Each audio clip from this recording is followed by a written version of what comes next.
What was the best you have no power here moment you have ever seen? I used to work for a Super Y manager. When I worked at McDonald's, this guy was horrible to us. He was constantly bullying us, talking us to Thomas, and doing everything in his power to make us miserable. Well, so many people complained about him that he ended up getting fired. New manager was great. He was super chill and understanding with us all. A couple weeks after he took over, the old comes in and starts talking about how terrible the store looks, how our service is than ever, and how much this store needs him. The new manager looked at him and said, if you don't leave, then the cops are gonna make you. When they didn't move, new awesome manager stuck to his guns and called the cops. He is no longer allowed on any McDonald's property in the city and has a restraining order against him. The first time I had dinner at my parents' house after I got my own apartment, my dad was giving me grief as usual. Finally, I stood up and said, I don't live here anymore. I don't have to put up with you this way any longer. I'm going home, and walked out. Most liberating moment of my life.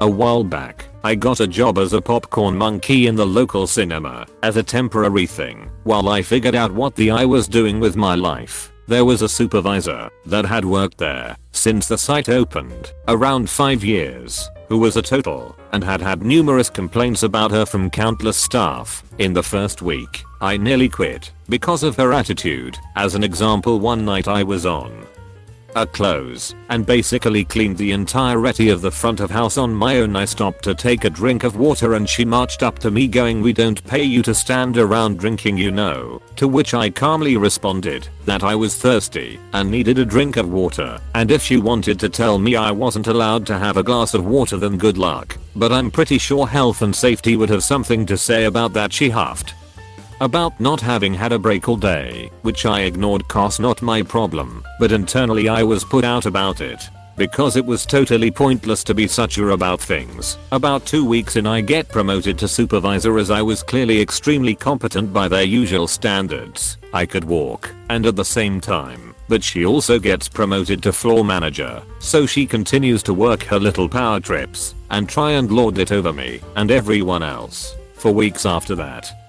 I get another promotion to floor manager, and at this point we are equals, so she can't boss me around anymore. So instead, she tries a different tack, which is to try and lord it over me with her superior knowledge of processes, where to find stuff etc. My response is to go, saccharine sweet, oh thanks, that's so helpful. I mean, you know how things work so much better than me, because you've been here 5 years. And I've only been here 6 weeks. She had a face like a smacked. It was delightful. Ex and I were moving out after a breakup, cleaning out garage. She was being critical of my post breakup plan of moving in with a car walker until I could find a better place to live, as most options weren't great. I took a deep breath and laughed. This puzzled her. Why are you laughing? She asked. I collected myself and said, because this is the last time I have to listen to this. You don't get to be critical of anything I ever do ever again. It was a really great feeling because I literally thought of the you have no power here as I laughed. I told my ex I was getting remarried.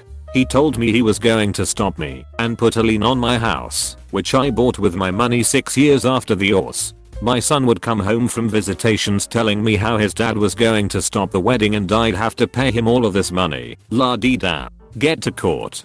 His attorney goes blah blah blah for what felt like forever. My lawyer, yes, I had to freaking get one, stands up and simply hands the judge the divorce papers showing the disbursement of funds and how my ex isn't owed anything. Judge looks at ex's lawyer and basically asks, did you even ask for this document before filing? And dismisses the case. This is a bit silly, but gave me a great feeling of satisfaction due to the bad economy and poor money management. My parents have moved into the spare room of the house my husband and I bought a year ago. Things are mostly smooth, though I'm not the closest to them for several reasons I won't go into here. The other evening I was out gardening because it's hot during the day and we have the luck of having a street light right next to our front yard, keeping it pretty well illuminated even after sundown. I mostly garden at night, and I thought I had gotten the hose twisted, as it kept getting stuck. This went on for a bit, when I realized that it wasn't stuck. but being pulled I looked into the dim area just past the illumination of the street light and spied my father, crouched over and tugging the hose. Well, I did the only reasonable thing to do.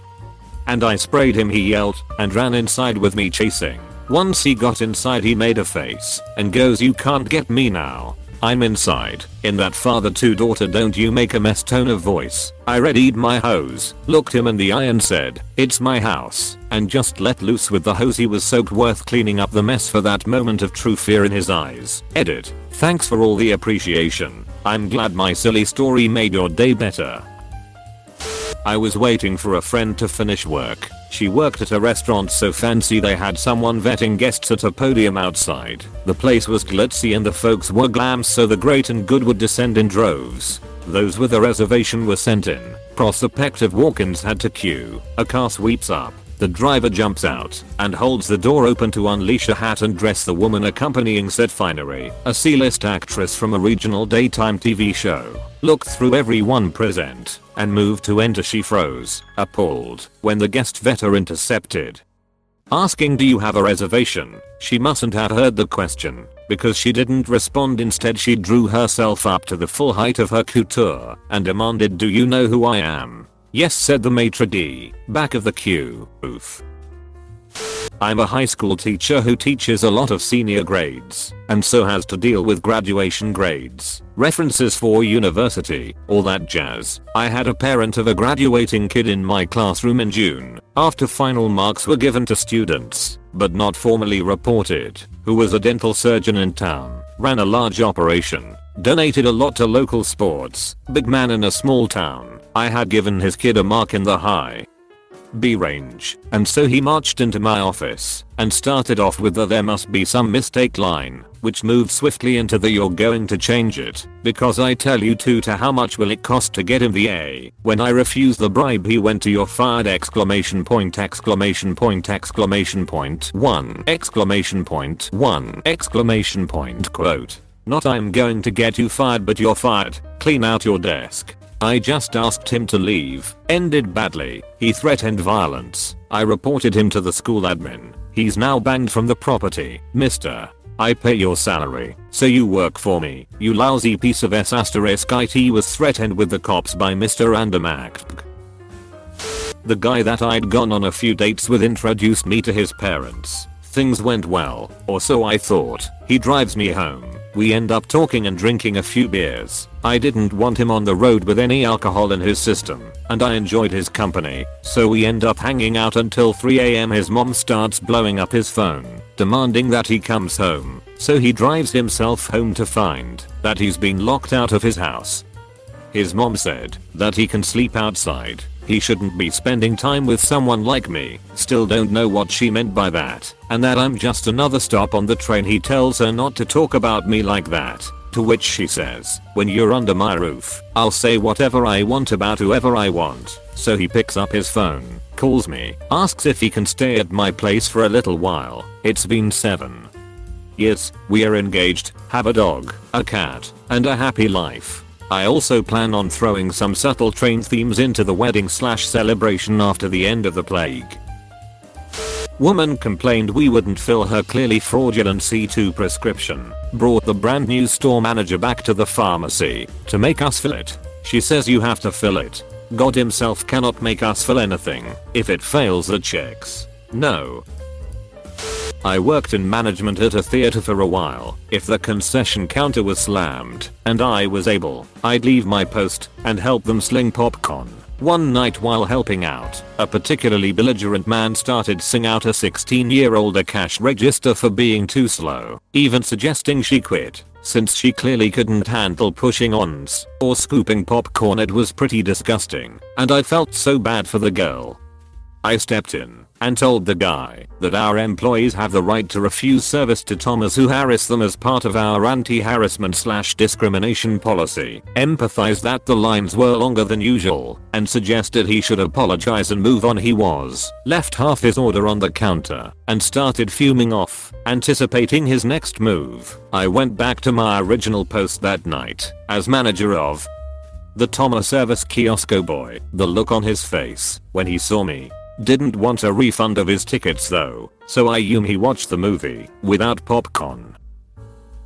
Some secretary of some branch of a state agency would go on a power trip and stamp "Do not copy" on things that she sent to local agencies. Well, I work for an oversight agency and I needed a copy. Locals were terrified, so I rolled my eyes and called to explain that the locals and I were basically the same entity. Woman started to have a conniption fit, but she got real quiet when I cut her off and said, "Fine, I'll issue a subpoena. What's your name and job?" She answered, and the sheriff served her a subpoena for what I wanted. Guess she wasn't used to that. It's services for a client of mine. They paid for me to come to their office and address a problem. 8 hours minimum time. The issue was resolved in about 45 minutes. They'd set up something incorrectly, and it was pretty obvious once I got into the system. I was packing up to leave, and the client stopped me. "What are you doing? The system is fixed." So I'm headed out back to my office. "No, I paid for 8 hours. You'll do your 8 hours. If I tell you to wash my car for 8 hours, that's what you'll be doing. Right. So anyway, I'm leaving. I'll notify the office to send you the invoice, and in all likelihood we'll no longer be working with you and withdrawing your lease on our equipment." I worked for 8 years servicing communications equipment on site. 5 of those years were as the department manager when oil was found in our area. We got so busy we could barely even think. Most of my team were pulling 12-plus-hour days 6 days a week, and we were struggling to hire people quick enough. One day, the CEO texted and said he hired an assistant manager for me, which was something I desperately needed. I was as from my previous job and swung by the store to pick him up and take him to one of our sites where he would be doing paperwork. The moment he got in the truck, he immediately started talking. He started telling me about how everything we were doing is up and the department manager was a total and he would have my job within a few months. I just sat and mostly listened. He obviously didn't know about my industry, and every time he would say something wrong, I would try to politely correct him, and he'd either backtrack or insist that I was trained wrong. When we got to the site out in the middle of the West Texas desert, he complained about the layer of dust on everything and ordered me to clean up the entire site. When I sat down at my desk, the guy continued to my ear off about everything that was wrong and chastised me for sitting down at my desk when he told me to clean up the site. So I called for a taxi, filled out a notice of termination, and handed it to him. He looked absolutely shocked. Then he defiantly protested that only could fire him. I said, "And, right." He sheepishly nodded, so I stuck my hand out for a handshake and introduced myself. "I can teach anyone how to service equipment, but I don't have a clue how to teach someone to not be in." That would be a Tomer we had named Nick. I'll leave his last name out to protect the.